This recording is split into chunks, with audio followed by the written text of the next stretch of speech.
কোন বেয়াদব যদি জাতীয় মসজিদ বাইতুল মুকাররমের খতিব, পৃথিবী বিখ্যাত আলেমে দিন, সারা পৃথিবীতে স্বর্ণের অক্ষরে যদি কোন আলেমের নাম লিখা হয়, এরকম যদি 10 জনের নাম লিখতে হয়, তা আব্দুল মালিকের নাম লিখতে হবে সেখানে একজন। এমন সোনার মানুষ, এত বড় মানুষ তিনি আমার, তাকে যদি বিদ্রুপ করে কোনো বেয়াদব কথা বলে, তোর চাইতে বড় বেয়াদব পৃথিবীতে আর কে হইতে পারে না। কওমি মাদ্রাসার ছাত্ররা আলহামদুলিল্লাহ এখনো এই হিম্মতের উপরে আসি, একদিন মাহাদির পক্ষে আমরা লড়বো ইনশাআল্লাহ। সুযোগ পেলে সবার আগে আল্লাহর দ্বীনের জন্য জান বিলিয়ে দেব আমরা ইনশাআল্লাহ। কোন ভণ্ড, কোন বিদআতি, কোন রকমের কোন মুনাফিক, কোন মুশরিক এদেশ নয় সারা পৃথিবীর কওমি উলামায়ে কেরামের সাথে ইলমে, আমলে, দাওয়াতে, তালিমে, তাবলীগে, জিহাদে, তাজকিয়ায়, রাসূলের ভালোবাসায়, আল্লাহর ভালোবাসায় এই পর্যন্ত কেউ আগাইতে পারে নাই, আগামীতেও পারবে না ইনশাআল্লাহ।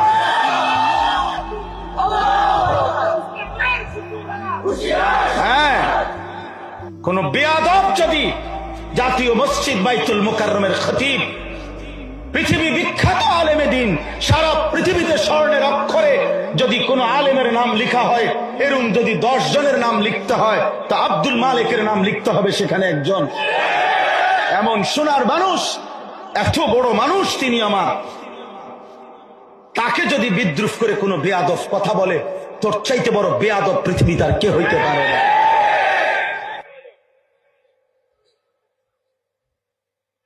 ইনশাআল্লাহ ইসলাম বিজয় হবে ইনশাআল্লাহ, বিজয়ের পতাকা উড়বে ইনশাআল্লাহ, কোন সন্দেহ। আমার নওজোয়ান সাথীরা, আমার স্বপ্ন শুধু আমার কিশোর নওজোয়ানদেরকে নিয়ে বেশি। আমি ব্যক্তিগতভাবে এক একজনের এক এক দিকে একটা ঝোঁক থাকে, নেশা থাকে।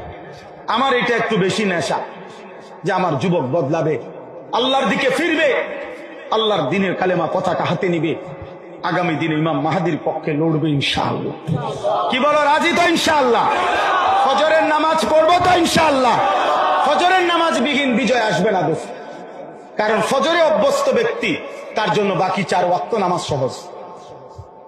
বাকি 4 ওয়াক্ত আলহামদুলিল্লাহ অটোমেটিক তার ভিতরে চলে। আমার চট্টগ্রাম সন্দ্বীপে আপনার আলহামদুলিল্লাহ প্রায় 4000-এর চাইতে বেশি ছেলে আমাদের মহব্বতের, যারা নিয়মিত ফজরের নামাজ জামাতে পায়, ফজর ক্যাম্পেইনের সদস্য।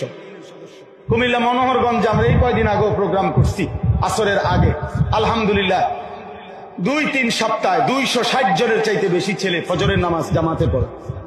এই শুক্রবারেও ঢাকায় ফজর বাদ আমার বয়ান আছে, আমাদের এই ফজর ক্যাম্পেইনের বয়ান। কইছি যে ফজর পড়ুম আমনগো মসজিদে, ফজরের পরে ওয়াজ, ফজরের মুসল্লি বাড়বে ইনশাআল্লাহ। এটা আমার শায়েখের একটা দায়িত্ব আমার কাঁধে। আমার শায়েখ আল্লামা মুফতি মুশতাকুর নবী বলছে, হযরত আমার এই যে মাওলানা ফজরের মুসল্লি বৃদ্ধির আন্দোলন করেন। আল্লাহ আমাদেরকে তৌফিক দান করে, আল্লাহ আমাদেরকে তৌফিক দান। নওজোয়ান ভাই, বদলাইতে হবে, বদলাইতে হবে। এমন একজন শ্রেষ্ঠতম রাসূল আল্লাহ আমাদেরকে দিয়েছেন। আমি যে আয়াতটুকু পড়ছি শুধু এই তরজমাটাই বলি। আল্লাহ তাআলা বলছে, মক্কার কাফেররা নবীজিকে বলতো পাগল, নাউজুবিল্লাহ। আল্লাহ কসম করে বলছে, আল্লাহ বলছে, বন্ধু যেই কলম দিয়ে আমি তাকদীর লিখছি, আমার সেই কলমের কসম, আমি তাকদীরে যত লেখা লিখছি সমস্ত লেখার কসম, মা আনতা বিনিআমাতি রাব্বিকা বিমাজনুন। না রে বন্ধু, আপনি বন্ধু পাগল না। কেন? 24 ঘন্টা আপনার উপরে আমার নিয়ামত বর্ষিত হয়। এমন প্রিয় বন্ধু পাগল হয় না।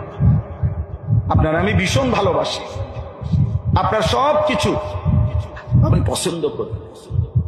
আল্লাহ নবী যেন বলতেছিলেন, মাওলা তাইলে ওরা যে আমারে পাগল বলে, গণক বলে, জাদুকর বলে, পাথর মারে, ওরা যে আমার সাহাবাদেরকে নির্মম নির্যাতন করছে, আমি আল্লাহ তাআলা যেন বলছেন, বন্ধু ঘাবড়াবেন না, ওয়া ইন্না লাকা লাআজরান গায়রা মামনুন।